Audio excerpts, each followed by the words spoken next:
Bonjour, je suis ravie de vous accueillir pour ce nouveau webinaire. Je suis Fabienne Brocarel, la fondatrice de My Happy Job, webzine dédié à la qualité de vie au travail et au bien-être au travail. Et j'ai aussi le plaisir d'être la directrice de collection des livres My Happy Job aux éditions Vibert. Et aujourd'hui, on est ici pour échanger avec Bruno Clément et Sébastien Bernard sur leur dernier livre, qui est justement dans la collection My Happy Job sur la prise de parole en public. Et déjà, bonjour messieurs. Voilà. Ah, Bonjour. bravo. Bonjour. On voit le bon élève des deux, c'est Il bien. est trop fort. Oui, voilà, moi Il est trop fort, il c'est à l'a sous la l'envers, main. hein. Par contre, l'image est à l'envers, donc c'est embêtant. Alors, bon, Bonjour Fabienne, bonjour Caroline. on va avoir 1 heure devant nous de webinaire pour vous expliquer un petit peu le déroulement. Je vais laisser la parole à Bruno et à Sébastien pour qu'ils vous présentent à la fois le livre, à la fois qu'est-ce que leur travail, j'ai envie de dire, qu'est-ce qu'ils font de beau dans la vie. Ils vont nous présenter The Presenters, puisque leur spécialité, c'est vraiment la prise de parole en public. Et ensuite, à l'issue de cette présentation qui va durer 20 minutes, on pourra répondre à toutes vos questions. Donc, n'hésitez pas au fil de leurs 2 présentations à échanger via l'onglet Converser. Et moi, je me chargerai de poser toutes vos questions. Donc, on aura une grosse demi-heure d'échange après. Et l'idée, c'est que ce soit le plus interactif possible, à la fois pour répondre à vos questions. Si vous avez des témoignages, vous-même des bonnes pratiques à partager, ça nous intéresse pour avoir 1 heure d'échange et de partage ensemble. Donc, je vais te laisser la parole, Bruno. Super, très bien, c'est moi qui commence alors, c'est ça? Exactement. C'est comme ça Allez, qu'on avait dit, il me commence. semble, hein. C'est comme ça qu'on avait dit. Bon, est-ce que vous voyez bien mon écran déjà? Tout va bien. Avec un beau stylo The Presenters, écrit Bienvenue dessus. C'est Bon, parfait. alors bienvenue effectivement. Alors moi, je vais vous raconter les coulisses du livre, l'histoire qu'il y a derrière ce livre, et puis surtout derrière l'histoire qu'il y a derrière The Presenters. Et Sébastien va ensuite réenchaîner sur qu'est-ce que vous avez trouvé dans le livre et surtout partager avec vous déjà quelques conseils concrets par la suite. Alors l'histoire de The Presenters et l'histoire du livre, en fait, elle est très très liée. The Presenters est né il y a 7 ans maintenant, de la rencontre d'un publicitaire, d'un metteur en scène et d'un directeur de création. Alors, dans la bande, je vous laisse deviner qui j'étais. Le publicitaire, Sébastien était le metteur en scène et Eric Tartrey, que vous voyez sur la photo, est le directeur de création. Et en fait, on a fait un constat en commun, c'est que les idées, les projets ont besoin d'être bien présentés pour aboutir, que l'on soit dans le marketing, dans la communication, le spectacle ou n'importe quel milieu professionnel, j'ai envie de vous dire. Une idée, si elle est mal présentée, elle n'a pas beaucoup de chances d'aboutir. Et j'ai même acquis, moi, en tant qu'ancien publicitaire, une conviction un peu plus radicale, c'est que je pense qu'une bonne idée mal présentée n'a aucune chance d'aboutir. En revanche, une bonne idée de merde, très bien présentée, a toutes les chances d'aboutir. Et il est là le problème. Le problème, c'est que si vous ne faites pas l'effort de muscler votre capacité à défendre vos propres idées, eh bien, vous laissez la place à ce qu'on appelle des beaux parleurs. Il y a une grande différence entre un beau parleur et un bon orateur. Alors, en apparence, il n'y en a pas, hein, c'est la seule compétence d'un beau parleur, eh bien, c'est d'être un bon orateur. Mais en fait, il y en a une en profondeur. C'est qu'un beau parleur eh bien, défend ses intérêts. Un bon orateur défend ses idées, son projet, son entreprise. Et ça change tout. Donc, c'est la raison pour laquelle une présentation, pour nous, c'est un moment de vérité. C'est le moment de vérité de vos idées. Vous avez passé des jours, des mois sur un projet, vous allez devoir le défendre pendant quelques minutes, comme je suis en train de le faire, typiquement. Et ce moment est important parce que généralement, il conditionne un oui, j'ai envie ou un non, merci. Il est donc extrêmement important de bien préparer vos prises de parole, quelle que soit votre intervention. Seulement, voilà, évidemment, quand on est face à son ordinateur, et qu'on doit présenter un grand projet face à son comité de direction ou ses équipes ou des investisseurs, que sais-je, voire même un employeur, hein, qu'est-ce qui se passe? Eh bien, on n'est pas tous des orateurs de génie, hein, comme l'ami Steve Jobs. Alors, juste pour démystifier un peu le personnage, les keynotes de Steve Jobs qui duraient 1 heure étaient en moyenne répétées 80 heures. Donc, ça vous donne à peu près le degré d'exigence d'Apple et de Steve Jobs. C'est pas, donc, rien n'arrive par hasard. On n'est pas tous non plus des storytellers dans l'âme, hein. On n'est pas tous capables d'écrire Harry Potter. Et puis, on n'est pas tous non plus des designers de talent. Et souvent, quand on a une grande idée, un super projet à défendre sur lequel on a mis tout son cœur, tout son âme, les slides ressemblent à ça. Alors ça, c'est ce que j'appelle des slides béquilles, des slides sur lesquels l'orateur s'appuie pour étayer son propos, Et souvent, la grande idée, le truc le plus important que vous devez défendre, eh bien, il se trouve où? Sous la flèche, sous des tonnes d'arguments. Alors ça, ce sont les symptômes visibles d'un syndrome qui touche beaucoup, beaucoup de monde dans l'entreprise, que nous avons appelé, avec l'équipe, le syndrome du bon élève. Le syndrome du bon élève, c'est quoi? Le bon élève, c'est quelqu'un qui se trompe d'objectif quand il prend la parole. C'est quelqu'un qui prend la parole pour montrer qu'il a bien travaillé. Alors, il fait comme on lui a dit à l'école, il se dit, plus j'en mets, plus je mets à coup de benchmark, de SWOT, de détails, plus bien j'aurai la satisfaction des gens qui m'écoutent. Or, un comité de direction, en fait, il n'attend pas un bon élève. Et il vous a recruté sans doute parce que vous êtes un bon élève, mais il attend surtout un héros ou une héroïne, quelqu'un qui lui apporte une solution à son problème. Le problème du bon élève, c'est que c'est un syndrome qui est dégénératif. Et en vieillissant, le bon élève devient un expert. Alors, l'expert, c'est le bon élève qui a pris la confiance avec le temps. Alors, lui, il ne présente pas pour montrer qu'il a bien travaillé, parce qu'il le sait, hein, forcément. Non, il présente pour montrer qu'il a raison. Alors pour reconnaître un expert, hein, je vous donne un petit truc à tous, c'est la personne qui vous dit ouais, mais tu sais, c'est pas si simple. Et vous savez quoi? En fait, il a raison, l'expert. C'est vrai que c'est pas si simple. C'est vrai qu'un projet, c'est pas si simple. C'est vrai que le monde, c'est pas si simple, que c'est pas facile d'expliquer les choses compliquées. Mais en même temps, votre responsabilité d'orateur ou d'oratrice, quand vous prenez la parole, c'est de faire simple. Parce que les gens qui sont dans la salle, ce n'est pas les experts. Et paradoxalement, plus vous allez simplifier votre propos, plus vous allez amplifier votre expertise, parce que vous allez être compréhensible par tous. Et si vous ne faites pas ça, qu'est-ce qui se passe? Eh bien, votre public va ressembler à ça, hein, voire vraiment à ça, si vraiment vous avez bien merdé, hein, ça peut arriver, hein, si vraiment vous êtes tombé complètement à la plaque, où les gens vraiment vous avez bien fait chier, et votre idée, votre projet, le truc super important sur lequel vous travaillez depuis des mois, des semaines, des années, eh bien, se termine là. Death by PowerPoint, appellent ça les Américains, la mort par PowerPoint. Des idées, des présentations tellement ennuyantes qu'elles en sont mortelles. Et donc, c'est face à ce constat-là qu'on s'est dit, il y a quelque chose à faire, tous les trois. Et ce qu'on a fait, eh bien, ce n'est pas de créer une entreprise au début. On est parti là. Donc, il y a 7 ans, on est parti à cet endroit. Alors, c'est quoi cet endroit? Eh bien, c'est le bassin d'Arcachon.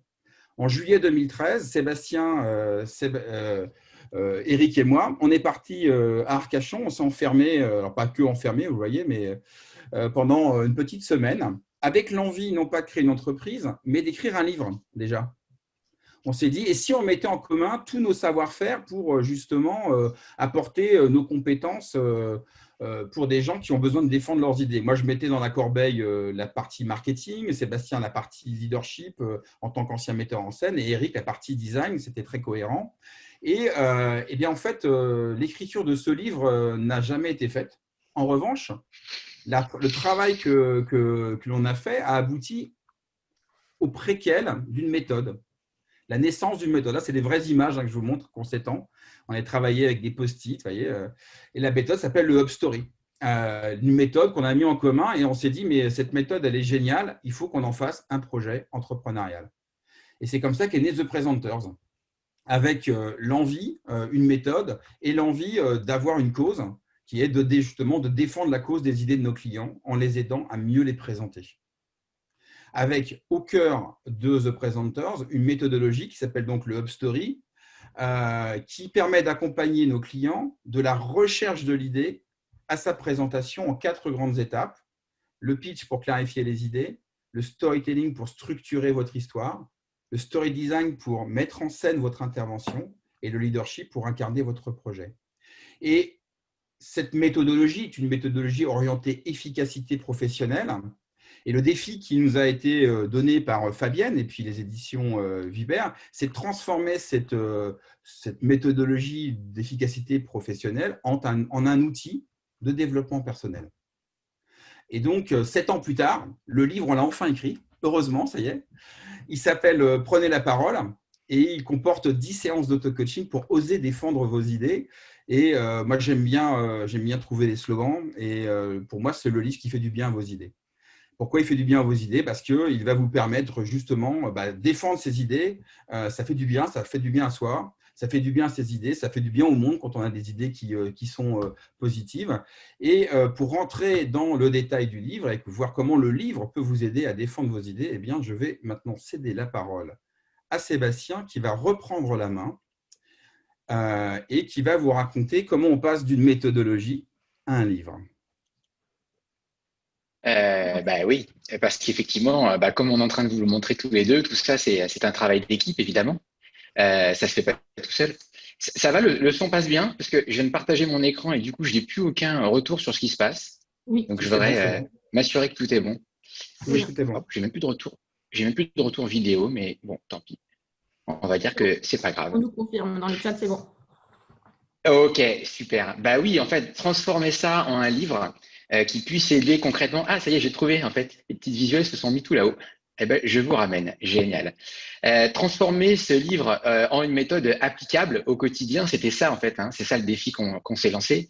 Et c'était un défi passionnant, mais qui est à la hauteur d'une aventure qui est passionnante. Parce que avoir des idées nouvelles, c'est juste génial. Si vous êtes là aujourd'hui, oui, c'est sûrement que le titre Prenez la parole vous a intéressé, mais c'est surtout que vous êtes intéressé parce que la parole provoque, c'est-à-dire déclencher des choses, mettre en mouvement les autres. Et effectivement, c'est génial d'avoir des idées parce que ça donne envie de se lever le matin, ça donne envie d'entreprendre, ça donne envie de proposer des initiatives. Mais c'est vrai que c'est aussi le début d'un chemin de croix, hein, où ça va être très compliqué d'embarquer au quotidien tous ceux qu'on a besoin de mettre en mouvement pour que notre idée voie le jour. Et ça, au quotidien, c'est ce qu'on vit tous les jours avec des clients qui, comme l'a dit Bruno, hein, nous appellent pour les aider à défendre la cause de leurs idées. Alors, on le fait au quotidien avec cette méthode qui est constituée de 4 étapes et qui sont aujourd'hui concrètement 4 super pouvoirs. Hein. Bruno en a parlé rapidement, mais effectivement, le super pouvoir du pitch, savoir clarifier ses idées en toutes circonstances, c'est juste énorme quand on voit l'impact aujourd'hui de l'informel. Hein. Et ça, c'est qu'on veuille convaincre son patron d'un nouveau projet, comme convaincre ses copains de changer d'endroit pour aller en vacances. Hein. À chaque fois, effectivement, il faut être très clair sur ce qu'on veut faire, sinon les gens ne suivent pas. Mais une fois qu'on a ce super pouvoir-là, on a aussi besoin du super pouvoir du storytelling.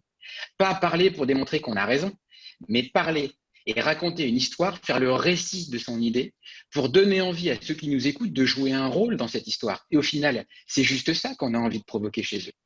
Et une fois qu'on a ce super pouvoir, on a aussi besoin du super pouvoir du story design. C'est-à-dire le super pouvoir qui consiste à savoir mettre en scène son idée. Parce qu'à un moment donné, effectivement, les idées ne se répandent pas toutes seules, et il va falloir les présenter. Et il va falloir travailler et modeler cette expérience qu'on va proposer à son auditoire quand on va se mettre à parler et à présenter son idée. Et enfin, effectivement, le quatrième et dernier super pouvoir, le leadership, tout simplement le pouvoir qui consiste à savoir incarner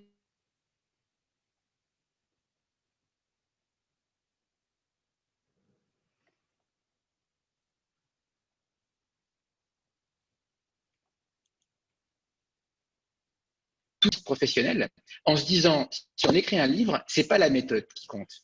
C'est ce que la méthode change dans le quotidien de gens qui, comme vous, ont des idées et ont besoin de se préparer pour les défendre. Et en fait, ce livre, on l'a conçu comme une expérience avec quelqu'un comme vous, qui se réveille avec un matin avec une super idée à défendre et qui se dit à la fois c'est génial d'avoir cette idée et en même temps, oh la galère. Oh, tout ce qu'il va falloir que je fasse, tous les obstacles qu'il va falloir que je lève pour y arriver. Et en fait, ces 10 chapitres, ces 10 séances d'auto-coaching vous aident étape par étape à lever l'ensemble des obstacles que vous vous apprêtez à rencontrer. Et le premier d'entre eux, qui est peut-être l'obstacle ultime à ceux qui ont des idées et qui se disent non, laisse tomber ça, je ne me lance pas encore là-dedans, c'est clairement la crainte de ne pas être écouté. Et on le voit dans les entreprises, hein, c'est une vraie difficulté. On voit plein de gens qui disent ah non, mais moi ça va, j'arrête de proposer des idées. Hein. Et en même temps, c'est une catastrophe parce qu'on ne calcule pas la valeur perdue par les organisations à chaque fois que quelqu'un n'ose pas lever la main pour parler d'un projet, pour parler de quelque chose qu'il veut faire. Et donc, effectivement, le premier chapitre, c'est vous donner les clés pour apprendre à capter et à maintenir l'écoute durablement de ceux qui sont en face de vous. Pour vous retirer de ce poids et de vous dire oui, je sais comment je vais pouvoir créer les conditions d'une écoute optimale.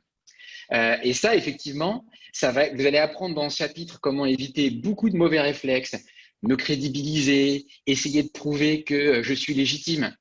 Où là, effectivement, plus vous en faites pour vous crédibiliser, plus les gens en face doutent. Mais au contraire, faire la chose qui est la plus efficace pour capter l'écoute, c'est-à-dire construire un propos qui concerne votre auditoire. C'est-à-dire parler de ce qui empêche votre public de dormir la nuit. C'est ça que vous allez apprendre dans Personne ne vous écoute. Mais une fois que les gens vous écoutent, il y a une autre difficulté quand même. C'est qu'il faut que les gens vous comprennent. Bah oui, parce que être entendu et avoir des gens en face qui froncent les sourcils parce qu'ils n'ont rien compris à votre projet, ça ne vous fera pas plus avancer. Et c'est ça qu'on travaille dans Au secours, je n'arrive pas à me faire comprendre. Pourquoi? Parce qu'effectivement, il n'y a rien de pire, alors qu'on veut aller chercher un oui, j'ai envie, d'obtenir un non, merci, parce que les gens n'ont pas compris votre idée. Ce qui est important, ce que vous allez apprendre dans ce chapitre-là, c'est que les gens ne s'intéressent pas à ce que vous dites. Les gens s'intéressent à ce que va changer ce que vous dites. Les gens ne s'intéressent pas à votre idée. Les gens s'intéressent à ce que votre idée va changer pour eux. Et vous allez apprendre que pour rendre votre idée désirable, il faut rendre désirable la promesse de changement que porte votre idée. Et d'exprimer cette promesse de manière inspirante, originale et concrète. Une fois que vous savez déclencher un oui, j'ai envie dans un couloir, dans un ascenseur, dans une plénière, en toutes circonstances, c'est génial, mais ce n'est pas suffisant. Parce que les gens chez qui vous allez générer de l'envie, ils vont vous dire oui, j'ai envie. Mais oui, il y a toujours un mais derrière le oui. Mais est-ce qu'on a vraiment les moyens? Mais est-ce que c'est vraiment le moment? Mais est-ce qu'on a vraiment les outils? Et c'est ce oui mais qu'il va falloir aller chercher avec votre argumentation. Et là, le problème qu'on a, c'est que ce qu'on a appris à l'école, c'est à faire des démonstrations. Or, on sait dans la pratique que ça ne sert à rien de faire une démonstration. Ce qui est intéressant, c'est pas d'essayer de prouver que vous avez raison, mais c'est de raconter une histoire, comme je le disais tout à l'heure, qui va embarquer ceux qui vous écoutent et surtout qui va leur donner envie de jouer un rôle dans le changement que vous êtes en train de proposer. Et c'est pas parce que vous avez raison que les gens vous suivent, c'est parce qu'ils ont envie d'être à vos côtés et de jouer un rôle dans l'histoire que vous êtes en train de raconter. Et là, on arrive à la troisième peur, c'est de dire ah ouais, non mais moi les histoires je sais pas faire. Ou pire, ce qu'on entend souvent, moi les histoires je veux pas faire. Parce que ça veut dire manipulation, ça veut dire politique, ça veut dire effectivement c'est le mauvais côté de la publicité et du marketing. Je ne veux pas faire.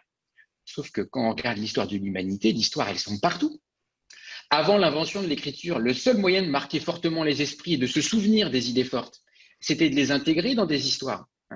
Les histoires, oui, elles sont dans les publicités, mais elles sont aussi dans les grottes de Lascaux. En fait, les histoires, elles sont à chaque moment où l'être humain a voulu laisser une trace forte vis-à-vis des autres.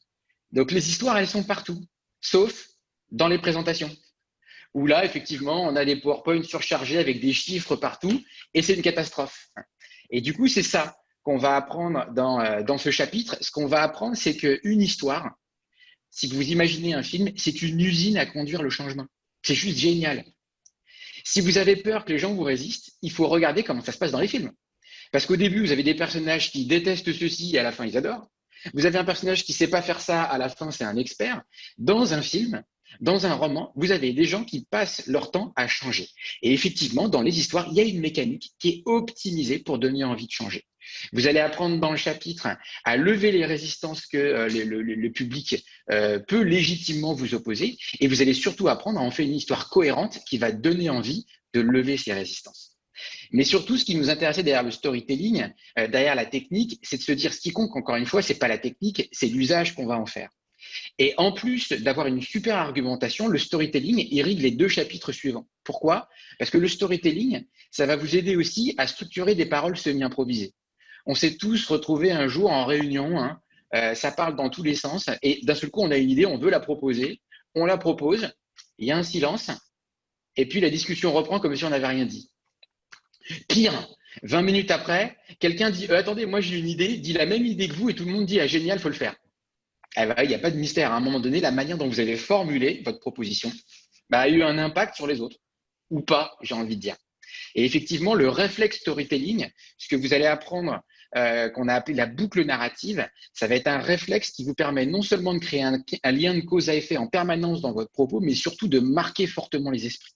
De développer le réflexe de ne pas imposer vos idées, mais d'aller chercher les gens où ils sont, avec leurs a priori, avec leurs inquiétudes, avec leurs résistances, et petit à petit de les amener sur le territoire de vos propres enjeux, le territoire où ils vont enfin pouvoir comprendre l'impact de vos idées.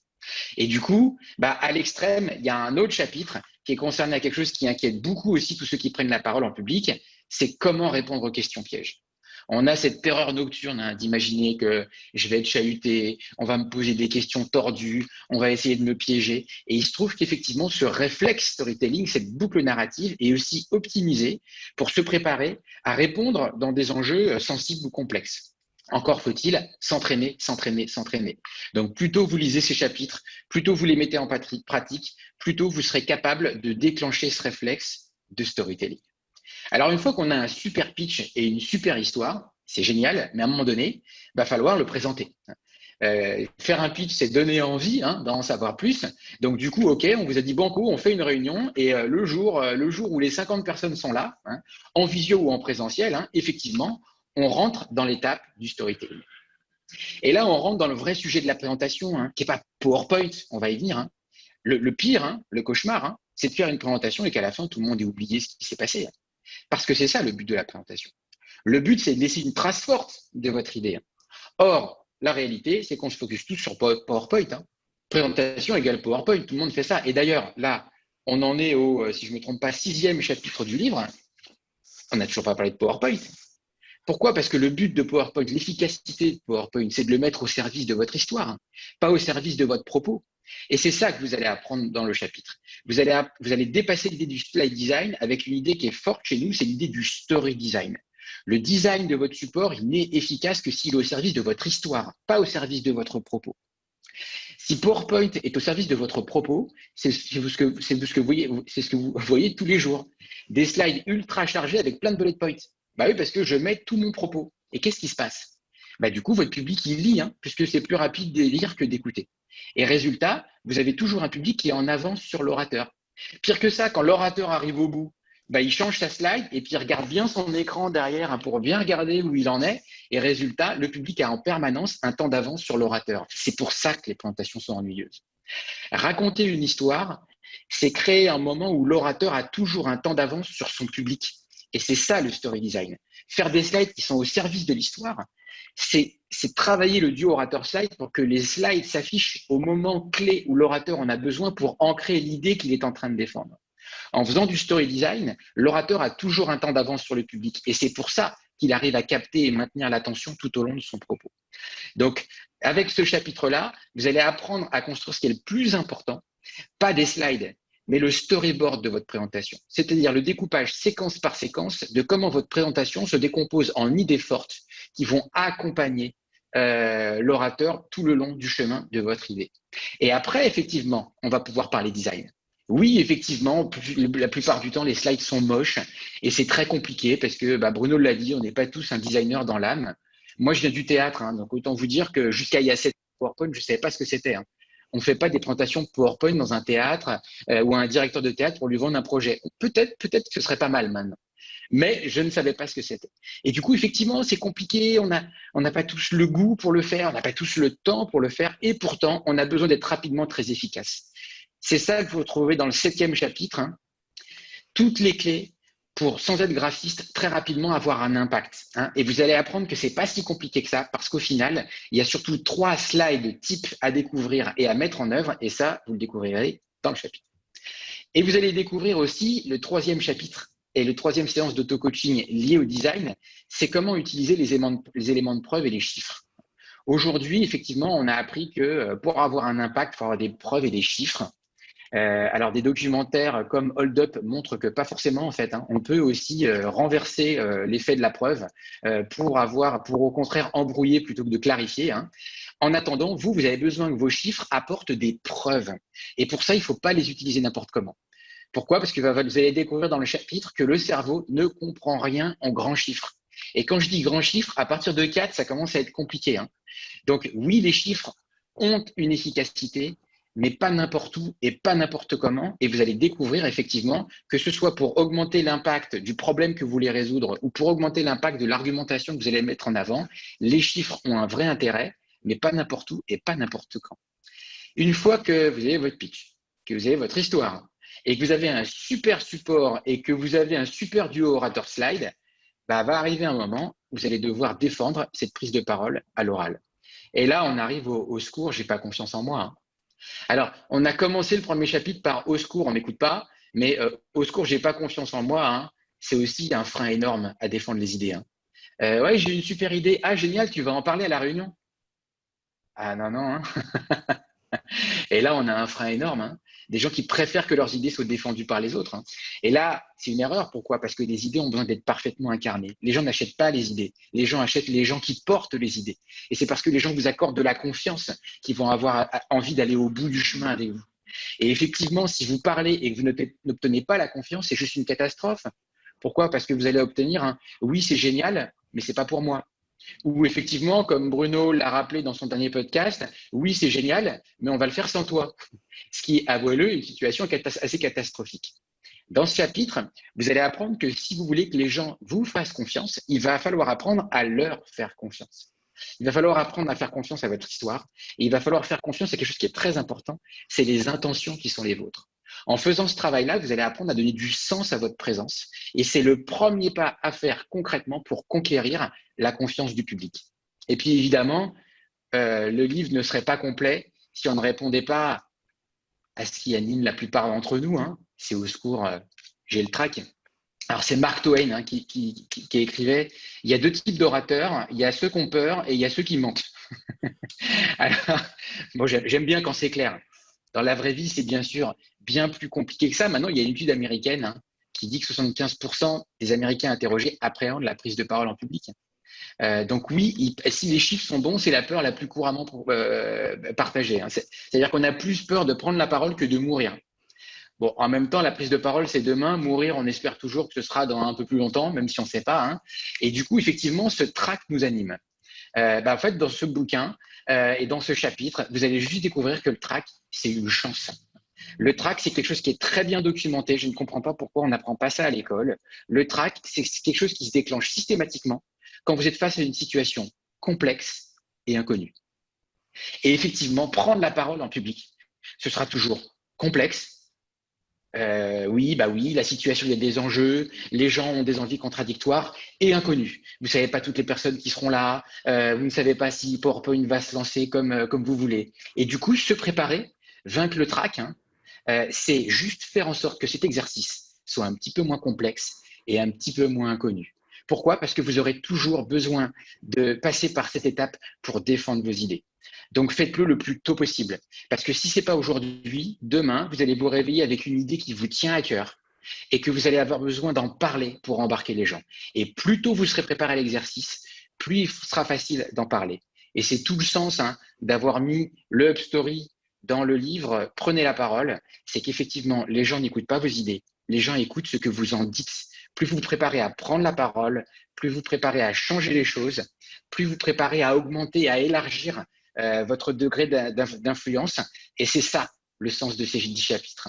10 chapitres, 10 étapes d'une expérience qui vont vous accompagner de comment j'exprime mon idée à comment je la présente en toutes circonstances.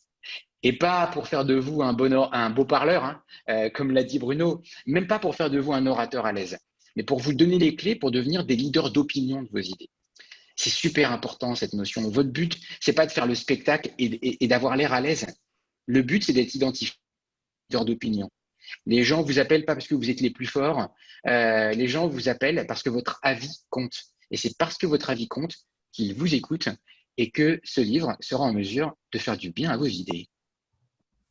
Alors, ce que j'adore avec vous deux, c'est qu'on passe de la théorie à la pratique et que vous incarnez parfaitement tout ce que vous dites. Donc, du coup, c'est génial. On le voit dans les commentaires qui sont très nombreux à vous féliciter pour cette présentation dynamique et du coup très enthousiasmante. Donc, on a des géniales et des bravos tous les 3 commentaires. Donc, déjà, bravo à tous les deux. Ça fait plaisir. Merci. Et je vais commencer par une question. Vous nous parliez du trac il y a quelques minutes. Quels seraient vos premiers conseils pour quelqu'un qui a vraiment le trac pour pas que ça le ou la paralyse? En fait, le trac, ce qu'a dit Sébastien est très juste, hein. C'est lié à une situation qui est jugée. Le trac, c'est du stress, en fait. C'est une réaction instinctive face à un sentiment de danger, de mort presque, hein. C'est-à-dire un sentiment de danger. Donc, on se sent en danger quand on est face à une prise de parole en public. Ce qui est lié dans le trac, la principale cause du trac, c'est ce qu'on appelle l'image sociale. Ce que Sébastien appelle l'œil, c'est-à-dire le sentiment d'avoir un public qui vous scrute et qui vous juge. Il faut comprendre que ça, tout le monde l'a, plus ou moins, et que ça ne se retire que par la pratique. On est stressé, on a le trac parce qu'on juge que c'est complexe et inconnu. Donc, la situation la plus stressante pour un orateur, c'est d'être projeté le jour même en disant « Tiens, tu vas, dans une heure, il faut que tu prennes un truc que tu ne connais pas ». Moi, le premier, je serais mort de trouille de ça, ce qui est normal. D'accord. Donc, en fait, tout l'enjeu, c'est de rendre ce sujet de la prise de parole moins complexe, moins connu. Et il n'y a pas d'autre solution que de répéter, répéter, répéter. Point. Les comédiens répètent, ce n'est pas pour être bon. Ils répètent pour être prêts. Ils répètent pour être prêts, en particulier même à l'imprévu. Ça nous est arrivé à Sébastien et moi de démarrer, le prompteur ne marche pas, le micro ne marche pas. Et donc, à partir du moment où vous vous sentez prêt, c'est-à-dire que vous savez quelle est l'idée principale que vous voulez défendre, que vous avez répété, vous connaissez votre chemin, à ce moment-là, vous dégonflez un peu le trac. Mais il n'y a pas de secret, hein. Il n'y a pas de recette magique comme ça. Voilà. Ça, c'est vraiment le seul vrai secret, il est là. Hein. Répéter, répéter, répéter, répéter. Effectivement, je disais rapidement que c'est très documenté, mais effectivement, il y a beaucoup d'éléments. Alors, sachez effectivement, si vous voulez un point concret, répéter, en fait, va vous apprendre à maîtriser, à vous habituer au trac. Il y a une étude qui a montré que quand on sait ce que c'est que le trac, quand on sait ce que c'est que le stress, on le subit moins. Donc, n'hésitez pas à lire tout ce qu'il peut y avoir. Hein. Bruno a des podcasts sur le stress. Vous trouverez sur upstory.io, sur le site internet des conseils du jeudi, qui expliquent les mécanismes liés au stress. Plus on maîtrise, plus on sait ce que c'est, moins on le subit. Et puis, il y a un autre levier pour compléter ce que dit Bruno, c'est le plaisir. C'est-à-dire qu'à un moment donné, on peut très bien avoir peur et prendre du plaisir en même temps. Hein. Les gens qui plongent comme ça de 15 mètres, hein, ils se font de la frousse de leur vie, mais ils prennent aussi plaisir. Et plus vous avez un message que vous aimez dire, d'où l'intérêt de la préparation, hein, plus vous avez un message qui est plaisant à dire, plus vous accepterez de passer au-delà du trac pour aller chercher le plaisir de raconter cette histoire. On nous demande aussi, c'est Delphine qui nous disait comment faire quand on doit remplacer quelqu'un à la dernière minute et que ce n'est pas notre présentation et qu'on nous demande du coup de remplacer la personne et qu'on a 3 minutes devant soi pour faire face. Quels seraient vos conseils? Fuir. Ça rejoint Bruno. Ça rejoint juste ce que tu viens de dire, Bruno. C'est le plus inconfortable, c'est quand on vous dit tiens, tu parles dans 1 heure. Et j'ai envie de dire pas forcément, parce que je fais le pont avec le stress. Tout le monde n'est pas stressé par la même chose. Il y a effectivement ces personnes qui nous disent moi, quand on me donne beaucoup de temps et qu'il y a beaucoup de temps pour préparer, ça me stresse. Bah oui, parce que si mon stress, c'est de me projeter dans 1 mois, je parle, pendant 1 mois, je dors plus la nuit. Et quelque part, pour ces gens-là, savoir qu'ils parlent dans 10 minutes, c'est plutôt rassurant parce qu'au moins, ils dorment bien, quoi. Il y a des gens qui sont stressés quand ils parlent devant des gens qui ne connaissent pas. Inversement, d'autres sont plus stressés quand ils parlent devant des gens qui connaissent. Donc, il n'y a pas de généralité. Hein. C'est chacun sa peur, chacun sa vie. En revanche, effectivement, il arrive, hein, quand vous refile comme ça la patate chaude, le plus efficace, c'est de l'assumer. Hein. C'est-à-dire, c'est la pyramide moyens-exigences. Hein. Bruno, ça va te rappeler des souvenirs. Hein. Les moyens qu'on vous donne, on vous demande de parler maintenant. Vous allez être le plus utile possible avec ce que vous pouvez être, c'est-à-dire avec ce que vous apportez tel que vous êtes. Et ça, faut l'assumer. Hein. Le vrai danger, quand on donne la parole comme ça et tiens, parle dans 5 minutes, c'est de se donner comme mission de faire comme si ça faisait 1 mois que je me préparais. C'est pas possible, puis ça n'a pas de sens, on m'a donné la parole il y a 5 minutes. Donc, c'est pas une raison pour se défausser sur les autres, hein, dire ah ouais, on me met en danger. Non. Ok, écoutez, je vais vous aider. Donc, on réfléchit, tiens, est-ce qu'on construit ça comme des questions? Le réflexe storytelling, il est là quelque part, c'est-à-dire développer un réflexe de structure qui fait que on arrive, hein, quand je parlais de paroles semi-improvisées, on arrive en formation maintenant à dire à quelqu'un, tiens, tu vas parler 5 minutes, tu as 5 minutes de préparation. Et de réduire comme ça petit à petit le temps de préparation pour étendre notre capacité à parler, ça se fait parce qu'on a développé des éléments de structure. L'improvisation, c'est de la structure. Alors, vous avez beaucoup parlé tous les deux des slides et de l'importance que ça peut prendre aujourd'hui en entreprise. On a un partage de bonnes pratiques de Chris qui nous dit que sur ces slides, il y a beaucoup de mots-clés et d'images pour que ce soit plus impactant et pas forcément de longs discours ou de grands chiffres. Donc ça, je pense que ça peut être une bonne pratique pas mal. Et à l'inverse, on a quelqu'un qui nous demande, moi, mon manager adore les slides surchargés, plein de chiffres, alors que justement, c'est pas forcément très efficace. Comment convaincre quand on a un chef qui, lui, adore les slides moches que vous avez montrés? Dans la main. Mhm. Alors, pour répondre à la première question, oui, c'est une bonne pratique, une image et des mots. En fait, nous, on a un motto chez The Presenters, c'est simplifier pour amplifier. Donc, en fait, se poser une question, ce que je mets sur ma slide, c'est est-ce que c'est important ou est-ce que c'est essentiel? Si c'est essentiel, évidemment, tu le mets. Si c'est juste important, pose-toi la question de est-ce que c'est vraiment nécessaire de le mettre sur ta slide, quitte, pourquoi pas, à l'évoquer à l'oral. Deuxième chose, c'est bien de mettre des images et des mots, mais en fait, le sujet, ce n'est pas tellement ça. C'est le duo orateur-slide qui compte. Et le vrai sujet, moi, j'ai l'habitude de dire que le design, c'est du style qui a du sens. C'est-à-dire, si je te mets une image qui ne veut rien dire avec des mots, un mot qui n'a rien à voir, ça ne marchera pas. Hein. Donc, en fait, le vrai sujet, c'est de se dire quel est le sens, quelle est l'idée. Vous pouvez vous poser à chaque fois sur chacune de vos slides, c'est quoi l'idée que je veux faire passer? Quelle est l'idée que je veux partager? Et je l'illustre soit par un mot, soit par un chiffre, soit par une citation, soit par, pourquoi pas, une image. Voilà. Mais c'est le vrai, la logique, c'est le sens. Ça, c'est pour la première question. La deuxième question, c'est comment je fais quand mon patron me demande de faire des slides moches. En fait, il faut être soi-même l'ambassadeur, c'est-à-dire il faut être exemplaire et lui proposer, et lui faire la démonstration que ça marche comme ça. Notre développement commercial, nous, il se fait essentiellement par l'exemplarité. C'est-à-dire qu'on travaille pour des grands groupes, pour des dirigeants, des managers, et en fait, il y a toujours un avant-après.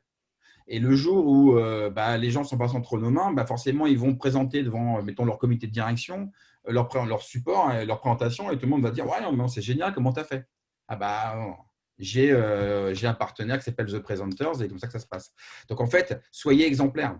Et c'est normal.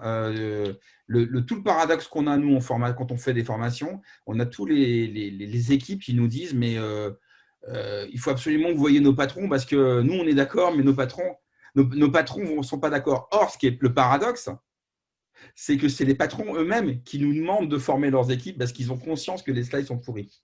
Donc soyez exemplaires. Voilà, mon message, c'est soyez exemplaires, faites-le. Sébastien, quelque chose à ajouter? Tiens, puisque tu me provoques, j'ajoute le filtre que Bruno propose, qui est quelque chose de récent comme grille de lecture et qui est vraiment intéressant. C'est qu'à minima, une expérience de présentation, elle doit être utile et agréable. Et je pense qu'effectivement, c'est un très bon filtre pour une slide.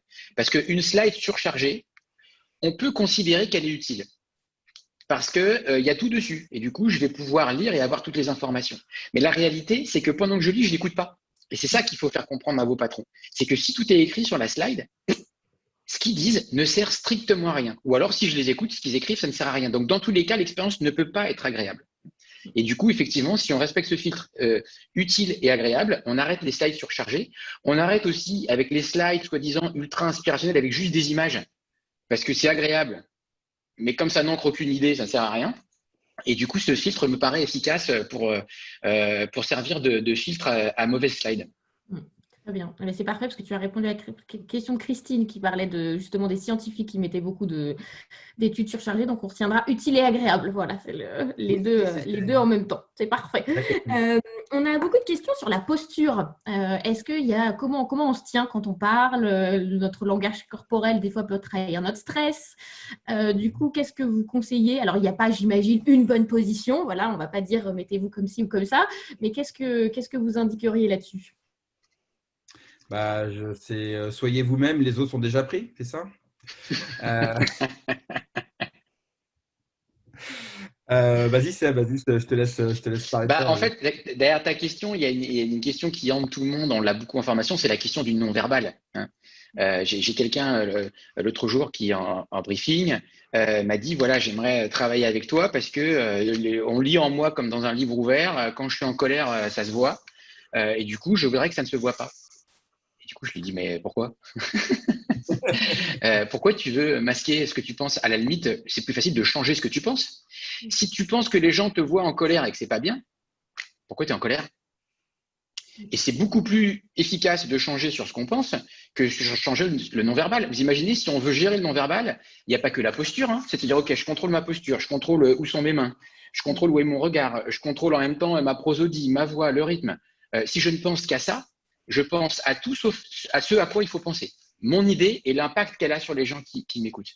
Et donc, moi, ce que j'aime bien dire, c'est foutez la paix à votre non-verbal. Votre non-verbal, il exprime ce que vous pensez. Travaillez sur votre pensée. Travaillez sur ce sur quoi vous êtes concentré. Et plus vous serez concentré sur votre idée, l'intention qui est la vôtre et l'impact que vous êtes en train d'avoir sur les autres, plus votre non-verbal, il sera au service de votre engagement et de votre implication. Et effectivement, un élément pour travailler, alors en revanche, la technique aide, c'est clair, et pour moi, la chose essentielle à travailler, c'est la voix. Pourquoi? Parce que si vous êtes exigeant sur votre voix, vous êtes obligé d'être exigeant sur votre souffle, et que si vous êtes exigeant sur votre souffle, vous ne pouvez pas être affalé. Parce que si je suis affalé, à un moment donné, j'ai aucune efficacité dans mon discours. Donc, même quand on est debout et qu'on a tendance un peu à gigoter, à s'agiter, plus vous êtes concentré sur « il faut que ma voix impacte », c'est-à-dire d'être concentré sur l'impact qu'a ma voix sur ceux qui m'écoutent, plus cette colonne-là, elle est forte, plus votre posture sera assertive et plus vous serez concentré sur ce qui compte vraiment, l'impact de vos idées sur les gens qui vous écoutent. Très bien, on note. Donc, faites attention à votre voix plutôt qu'à votre posture. Ça sera plus utile.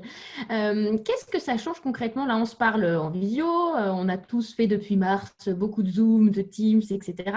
Qu'est-ce que ça change de prendre la parole derrière un écran d'ordinateur plutôt que dans une salle de réunion? Est-ce qu'il y a des choses à ajuster? Qu'est-ce que je dirais qui reste pareil et qu'est-ce qui est différent quand on ne se parle pas en présentiel? Je prends la main, Seb. Vas-y. En fait, nous, on pense que la visio, c'est une chance. C'est une chance, pourquoi? Parce que c'est la chance, en tout cas, parce qu'en visio, il vous reste que l'essentiel. Il vous reste la pertinence de vos idées et votre éloquence. Parce qu'effectivement, vous n'avez pas tous les à côté événementiels, par exemple, qui peuvent faire passer une prise de parole médiocre. Hein, les petits fours, la soirée, etc., etc. Alors, je caricature un peu, mais c'est vrai. C'est-à-dire qu'en fait, c'est la chance. C'est à la fois beaucoup plus exigeant parce qu'en visio, les gens sont face à un écran. Donc, plus vous serez sharp dans vos idées, plus vos slides seront encore plus épurés parce qu'ils sont affichés dans un petit écran, qui plus est dans un format qui est plus petit. Plus vous aurez à cœur de partager le plus clairement possible vos idées, plus vous prendrez soin du public. Et ça revient un peu à l'idée que sur la posture et sur le non-verbal, nous, on aime bien dire en fait que l'objectif, l'enjeu de tout orateur, c'est de prendre soin de son public. Pourquoi? Parce que plus je vais prendre soin de vous, plus vous allez prendre soin de moi. Comment je prends soin de vous? Je prends soin de vous en faisant en sorte que le moment que l'on passe ensemble, il soit, Sébastien l'a dit, utile et agréable. Hein, vous ne vous dites pas « chouette, un webinaire ». Non, il faut que ce moment soit à la fois utile et agréable à passer. Donc, ça passe par la manière dont on raconte les choses, ça passe par nos slides, ça passe par tout le format que l'on va créer. Et en visio, tout ça est renforcé parce que les gens sont face à un écran.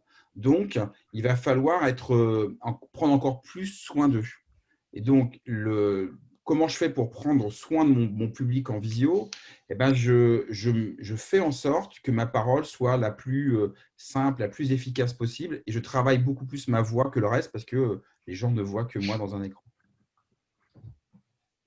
On nous demande s'il y a un temps à ne pas dépasser en présentation, notamment à distance. Alors, c'est intéressant le temps de la présentation. Nous, globalement, on milite depuis un moment pour raccourcir les temps de présentation. Globalement, avant les prises de parole en visio, quand on donnait à quelqu'un 45 minutes ou 1 heure pour parler, c'est énorme. C'est énorme. Et surtout, en fait, ces créneaux trop larges donnent le sentiment aux futurs orateurs qu'ils peuvent faire du remplissage. C'est-à-dire que mon but, c'est de remplir 1 heure. Or, le but d'une présentation, c'est pas de remplir du temps. Le but d'une présentation, c'est d'être très clair sur une idée et de générer l'envie de se mettre en mouvement au service de cette idée. Et du coup, on se rend compte que plus on compresse, plus on met l'orateur dans une bonne dynamique, c'est de passer de ce qui est important à ce qui est essentiel. Qu'est-ce qu'il est essentiel d'entendre pour comprendre le problème que je vais résoudre, pour voir mon idée comme une solution à ce problème et pour voir que cette solution est optimisée pour lever tous les défis et notamment toutes les résistances que j'aurais pu avoir vis-à-vis de cette idée. Une fois que ça c'est fait, c'est réglé et la réalité c'est qu'il n'y a pas d'idée suffisamment complète pour qu'on ne puisse pas faire le tour en 20 minutes. 20 minutes, c'est un format qui est très bien. Si effectivement après on veut faire des sous-idées, on donne la parole pendant 20 minutes à quelqu'un d'autre. Le format 20 minutes, il est intéressant parce que c'est à peu près le temps moyen d'attention. Le temps d'attention moyen, il est 18 minutes. Ça ne veut pas dire qu'on ne peut pas écouter quelqu'un plus de 18 minutes, mais ça veut dire qu'il faut faire un effort pour renouveler l'attention. Changer d'orateur, c'est juste parfait. Et puis nous, on a un format de prédilection, c'est le 5 minutes. C'est vraiment le format pitch. Pourquoi? Parce que quand on vous donne plus que 5 minutes, vous n'avez plus le temps d'argumenter. Vous ne pouvez que dire ce qui va donner envie d'en savoir plus. C'est-à-dire que si vous avez 5 minutes et que, si vous êtes en réunion et qu'on vous donne 5 minutes, votre objectif, compris en 5 minutes, c'est pas possible. L'idée est trop complexe. En revanche, mon but, c'est que les gens en face disent ouais, c'est génial ça, il nous faut une réunion complète sur le sujet. Et là, vous aurez gagné. Et là, on sépare efficacement les formats. On a tendance à dire pour la visio maintenant spécifiquement qu'il faut réduire les formats. Maintenant, ce qu'on s'aperçoit, c'est que quand on a l'effort que Bruno formulait, c'est-à-dire d'être pertinent sur les idées et qu'on travaille l'éloquence des orateurs, on change pas. Nous, on embarque en formation, ça change rien. On n'arrête pas d'enchaîner des sessions de formation. On fait des sessions de 7 heures en visio, ça change rien du tout. On fait bien 7 heures de formation assis sur une chaise. On fait 7 heures de formation confortablement installée chez soi avec des outils numériques qui bien souvent enrichissent la relation. Avec des sondages, je peux changer de pièce, je me retrouve dans un petit groupe, je me retrouve avec un grand groupe. Donc, typiquement, si effectivement l'expérience que vous avez conçue est là pour embarquer votre auditoire du début à la fin, en fait, le temps n'est pas un problème. Le temps, c'est la technique que vous avez mis en œuvre et la structuration de vos propos pour embarquer votre auditoire sur la durée. Et si vous voulez, je fais un peu d'autopromo. Je partage juste l'écran 3 secondes. Je pense que vous le voyez ou pas? Non? Oui, on voit toutes les icônes, c'est très beau. Puis on voit une jolie photo de la mer. Vous voyez ça? Voilà. Alors, on voit tes notes là. Moment de vérité, en fait. C'est le mode présentateur que tu. Bruno, tu es en train de projeter le mode présentateur. Tu ne projettes pas le bon écran. C'est pas grave. Alors, je vais rechanger, tu vois. Donc, je voulais juste vous dire que pour le sujet des podcasts, sur le sujet de la visio, il y a un podcast que j'ai créé pendant le confinement qui s'appelle Moment de vérité. Donc, vous avez l'adresse qui s'affiche et il y a 3 ou 4 épisodes qui sont consacrés à des conseils très concrets sur la prise de parole en visio et qui vous permettront d'avoir un éclairage un peu plus précis sur ce sujet-là. Voilà. Très bien. Allez voir du coup, allez écouter le podcast de Bruno et puis il est actualisé toutes les semaines. C'est ça, tous les mardis. Tous les mardis, un épisode. Très bien. On a une question par rapport on a beaucoup parlé de réunions, du monde de l'entreprise. Est-ce que votre méthode peut aussi servir aux gens qui cherchent un emploi lors d'entretiens d'embauche ou qu'on doit se présenter ce qu'on a fait de beau dans la vie ou présenter des projets? Alors ça, c'est marrant parce que c'est une question qui revient très souvent, notamment lorsqu'on prend des gens en formation. On a, je vous l'ai dit, 30% de notre activité, c'est de la formation, 80%, 70%, c'est du conseil. Et en formation, on a souvent des équipes qui nous posent la question, qui nous disent « Oui, mais est-ce que ça marche pour négocier un salaire, pour l'entretien d'embauche ?» En fait, la réponse est oui. Et souvent, on leur fait faire des exercices là-dessus. En fait, on part d'un principe, sans rentrer dans le détail de la méthode, mais globalement, Sébastien vous l'a dit tout à l'heure, les gens ne s'intéressent pas aux idées, mais ce que ça change pour eux. C'est-à-dire, ce qui intéresse nos clients, ce n'est pas qu'on soit les spécialistes du storytelling. Ce qui les intéresse, c'est ce que ça change pour eux, comment on va les aider à mieux présenter leurs idées. En fait, dans un entretien d'embauche, c'est la même chose. Si vous faites un petit pas de côté, en fait, ce qu'il faut comprendre, c'est que vous êtes porteur d'une promesse de changement pour le recruteur. Donc, posez-vous la question, qu'est-ce que ça change si vous m'embauchez? Quelle est ma promesse de changement? C'est-à-dire, qu'est-ce que ça va changer si vous me choisissez moi? Et en ayant cette posture-là, ça ne vous met pas dans une posture de bon élève qui montre qu'il a fait des diplômes. On s'en fout de vos diplômes. Ce qui est important, c'est qu'est-ce que ça va permettre de faire. D'accord? Et si vous inversez le propos et vous vous mettez dans la peau du recruteur et vous posez une question que Sébastien a dit, qu'est-ce qui l'empêche de dormir? Qu'est-ce qui empêche de dormir un recruteur? C'est de ne pas trouver la bonne personne ou de faire un mauvais recrutement. Donc, à partir du moment où vous comprenez quel est le vrai problème d'un recruteur et que vous êtes porteur d'une promesse de changement qui résout ce problème, vous inversez totalement la relation. Donc, il faut que vous identifiez c'est quoi votre promesse de changement, qu'est-ce que ça change pour vous. Donc, oui, ça marche. Très bien. On avait aussi des témoignages, on est parfois notre pire ennemi, on a une petite voix qui nous dit non, tu es en train d'ennuyer tout le monde, là, tais-toi, va vite, etc. On a parfois, on parlait du trac ou de la peur de parler. On nous parlait d'un décalage entre, on va nous dire, c'était bien ta présentation, et puis nous, on va avoir l'impression qu'en fait, c'était pas terrible. Comment on peut faire pour, justement, on nous donnait le terme de s'auto-saboter. Qu'est-ce qu'on peut recommander quand parfois, c'est pas les autres le problème, mais c'est peut-être soi, et on est peut-être très dur avec soi-même. Là, on revient sur le sujet du trac et du stress, hein. C'est-à-dire que, en fait, un outil qu'on utilise, c'est un outil qui est issu des thérapies cognitives comportementales. C'est un terme qui décrit l'état dans lequel on est à un moment donné. On est toujours le fruit de l'émotion qu'on est en train de ressentir, des pensées qui nous animent et du comportement qu'on adopte. Et il y a en permanence un équilibre entre les deux. Si là, je suis en train de vous parler, je suis plutôt détendu, j'ai envie de transmettre, ça se voit dans mon comportement et ma pensée est alignée avec ça. Si d'un seul coup, je me mets à être stressé par quelque chose, ma posture va se resserrer. Pourquoi? Parce que mes émotions jouent sur mes pensées et jouent sur mon comportement.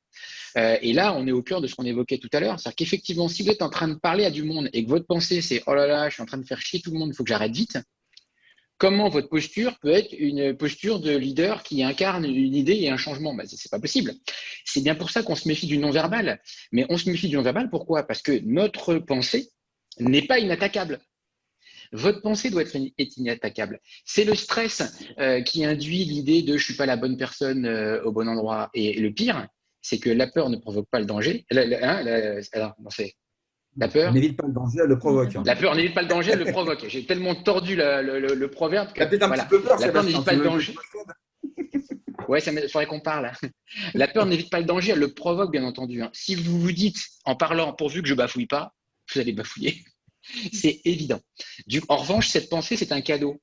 Pourquoi? Parce que cette pensée parasite, c'est juste l'indication de votre trac, de votre stress. Et du coup, c'est l'occasion pour vous de vous dire « oh là là, là, je suis en train de me regarder ». Et si d'un seul coup, je regardais les autres.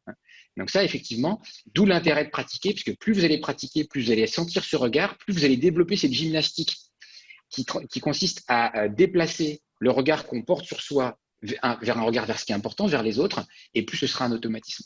Je peux rajouter un petit truc juste là-dessus, Fabienne, si tu veux. C'est ce qu'on appelle, nous, l'objectif de présence. L'objectif de présence, c'est donner du sens à votre présence. C'est-à-dire ne jamais prendre la parole sans savoir pourquoi vous prenez la parole, pourquoi vous êtes là. Et quel est le message clé que vous voulez faire passer. Donc, le vrai sujet, il est là. Et il y a un truc, moi, que je peux vous donner qui, moi, m'aide, qui aide pour faire un switch mental pour le côté la petite voix, qu'est-ce que je fous là, je ne suis pas à la hauteur, enfin, toute cette capacité à s'auto-flageller, c'est de vous poser la question, comment je peux vous aider? Se dire, comment je peux les aider? Et je vous assure que si vous abordez un entretien d'embauche ou un entretien avec un client ou un prospect ou comme un ami finalement, et se dire comment je peux vous aider? Si je suis là pour vous aider, il n'y a pas de problème. Si vous êtes sûr que votre but n'est pas d'être jugé pour montrer que vous avez bien travaillé, mais que vous êtes là pour aider, en fait, vous allez faire de votre mieux. Et on ne peut pas aider tout le monde. Vous pouvez, alors j'ai l'habitude de dire un peu non sans provocation qu'on ne peut pas forcer un âne à boire s'il n'a pas soif. En revanche, votre responsabilité, c'est de lui montrer la direction du puits. C'est ça votre responsabilité. Charge à lui, après, de se dire « Ok, j'ai compris, j'ai envie » ou « Ça ne m'intéresse pas, mais ce n'est pas grave. » Mais au moins, vous êtes clair sur votre objectif de présence, vous savez pourquoi vous êtes là, vous savez pourquoi l'idée centrale que vous voulez défendre, et puis le reste, ça ne dépend pas de vous. Vous ne pouvez pas, vous ne pouvez de toute façon. Et ce n'est pas grave. Et c'est tant mieux même. Alors, je vais finir avec 2-3 questions. On a des questions très pratiques. Vous avez parlé de vos formations. Vous intervenez en entreprise. Est-ce que, si moi j'ai envie de vous avoir en formation, est-ce que vous prenez aussi en individuel, en ligne? Comment ça se passe et sur quel sujet, par exemple, en ce moment, vous avez des formations? Vas-y, Sébastien. Là, il faut dire qu'on a été sacrément perturbé par l'actualité. Le fait de ne pas pouvoir être à plusieurs dans une même pièce a bousculé beaucoup les choses et les a bousculées d'une super manière pour nous, en tout cas professionnellement parlant, puisqu'on a profité du premier confinement pour digitaliser tous nos supports de formation. Donc aujourd'hui, non seulement on fait les formations en physique, mais on fait les mêmes formats en visio et l'expérience est strictement la même. Et à partir de début 2021, l'ensemble des formations seront aussi disponibles en toute autonomie via des formats e-learning, puisqu'on a appliqué notre méthode à un exercice qui souvent est perçu comme pénible et ennuyeux, c'est le e-learning. Et on a décidé d'appliquer la méthode au e-learning pour créer une expérience d'apprentissage qui marque les esprits. Donc ça va être très rapidement disponible. Mais dès maintenant, vous avez des calendriers inter-entreprises qui sont sur notre site internet, sur upstory.io, sur l'onglet Académie. Et n'hésitez pas à nous contacter si le sujet effectivement vous intéresse. On vous transmettra les informations et surtout on vous informera dès que les modules en e-learning seront prêts, ce qui va arriver très vite. Et pour les formations, on a 3 formations qui sont fixes c'est-à-dire qui sont entre guillemets sur étagère. C'est la formation sur le pitch qui dure une journée où vous allez apprendre à rendre vos idées désirables en toutes circonstances, hein, en paroles formelles et informelles. Il y a ce qu'on appelle la formation stratégie narrative qui va vous former aux 3 premières étapes du UpStory. Donc, le pitch pour rendre vos idées désirables, le storytelling pour structurer votre argumentation et le story design pour apprendre effectivement à créer un duo orateur-slide qui est efficace. Et il y a une 3e formation, alors celle-là, elle fait 2 jours. Et il y a une 3e formation qui dure 2 jours aussi, qui est consacrée entièrement à la dernière étape de la méthode. C'est ce qu'on appelle la formation leadership d'opinion. Qui effectivement partage ce qu'on appelle notre modèle de leadership, comment développer la confiance en mon idée, en ma narration, en mes intentions et en mon public. Et ça, c'est tout ce qui est lié aux techniques de prise de parole en public, d'affirmation de soi. Et ça, c'est 2 autres jours. Après, il y a tous les formats. Si vous êtes dans une entreprise pour un groupe, il y a tous les formats sur mesure qu'on peut créer. Et pour ça, il faut nous contacter. Alors, Bon, c'est parfait, vous avez le temps de lire le livre. Oui, vas-y. Oui, je réponds à une question qui est là. Oui, Oui, on oui. est éligible au CPF. Les formations sont certifiées et certifiantes. La prochaine formation sur le leadership a lieu les 8 et 9 décembre en inter-entreprise. Voilà pour les prochaines dates.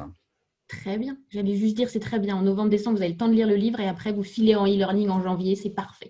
Exactement. Le timing est parfait. On a eu une dernière question sur le livre. On nous demande un petit peu comment sont construits les chapitres.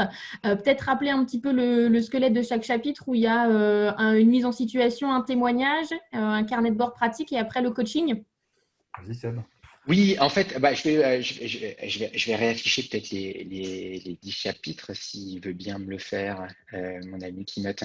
En fait, ce que je vous disais tout à l'heure, c'était voilà, construire le livre comme une expérience qui vous conduit pas à pas, mais aussi construire le livre pour qu'il puisse répondre ponctuellement à une question que vous vous posez. Donc, clairement, vous voyez les chapitres là, c'est bon? Ouais. Ouais, c'est bon. Voilà. Oui. Ouais, c'est bon. Donc concrètement, effectivement, vous pouvez parfaitement prendre les étapes dans l'ordre en vous disant, effectivement, j'ai une idée et comment je fais vivre à mon idée et à moi-même l'ensemble de cette expérience. Mais en même temps, voilà, vous savez que vous avez une prise de parole demain et que vous avez des journalistes ou des collègues qui vont vous poser des questions un peu sensibles. Commencez pas par le début. Hein. Le chapitre 5 vous donnera tout ce que vous avez envie de savoir. Et c'est comme ça vraiment qu'on l'a construit, soit comme une expérience globale cohérente du début à la fin, soit comme la possibilité d'aller picorer effectivement les que j'ai aujourd'hui vis-à-vis de mon idée ou de ma prise de parole. Et puis, chaque chapitre, c'est vraiment une séance d'auto-coaching qui est là pour vous aider à vous développer vous-même. Et du coup, là, on a suivi tes guidelines, les guidelines de la collection, Fabienne, qui était un défi pour nous parce qu'on n'a pas l'habitude de raconter les choses comme ça, mais qui a vraiment l'occasion de rendre les choses extrêmement concrètes et utiles tout de suite. Et c'est toujours le même format, c'est un carnet de bord pour faire le point sur où vous en êtes aujourd'hui sur le sujet, hein, dans chaque chapitre, dans chaque séance d'auto-coaching. Ensuite, vous avez une anecdote, donc souvent une histoire. Alors ça, on ne le dit pas, mais c'est pratiquement toutes des histoires vraies. Alors, on n'a pas mis les bonnes personnes, les bons prénoms, mais c'est systématiquement des vraies histoires qui montrent un peu les enjeux de la situation. Et puis derrière, après un diagnostic de ce qui s'est passé, vous aurez un ensemble de séances de coaching, d'auto-coaching qui vont vous aider à prendre conscience du problème et à de mettre en place des solutions pour y arriver. Et puis chaque chapitre se termine par un dernier carnet de bord qui consiste souvent en quelques exercices que vous pouvez faire pour vous aider à le mettre en pratique sur votre idée. Merci pour ce rappel. Je vais on va terminer à l'heure, donc c'est parfait. C'était un engagement du début de tenir le timing. Je vous remercie sincèrement tous les deux. C'était passionnant. On a plein de commentaires ultra positifs. Donc, merci pour vos bonnes pratiques, pour ce temps de partage et d'échange. Je rappelle votre livre, Prenez la parole, 10 séances d'auto-coaching pour oser défendre ses idées aux éditions Vibert. Et n'oubliez pas, il y a le click and collect des librairies. Vous pouvez aussi le commander sur plein de sites en ligne. Donc, on attend vos retours. Et merci beaucoup, Bruno et Sébastien. Je vous laisse le mot de la fin. Merci, Caroline. Sébastien, mot de la fin. Merci à vous tous. C'est toujours un défi. C'est toujours un défi. Là, on est bien dans un exercice qu'il faut qu'on apprenne à faire aujourd'hui. C'est en visio. Donc, nous, on a le plaisir, Fabienne, Bruno et moi, de se voir. On a les retours. Pourtant, on sait qu'on parle en même temps à plusieurs centaines de personnes qui nous écoutent. Et ça, en fait, c'est une technique, c'est un apprentissage. Comme j'ai tout à l'heure, un jour, vous allez avoir une idée qui vous tient à cœur. Cette idée, vous aurez envie de la défendre. Et pour être prêt ce jour-là, ça commence dès demain. Donc, mettez-vous en ordre de marche pour apprendre à défendre la cause de vos idées. Eh bien, c'est parti. Bonne journée, à très bientôt. Merci beaucoup. Merci Bonne journée à beaucoup. tous. Merci.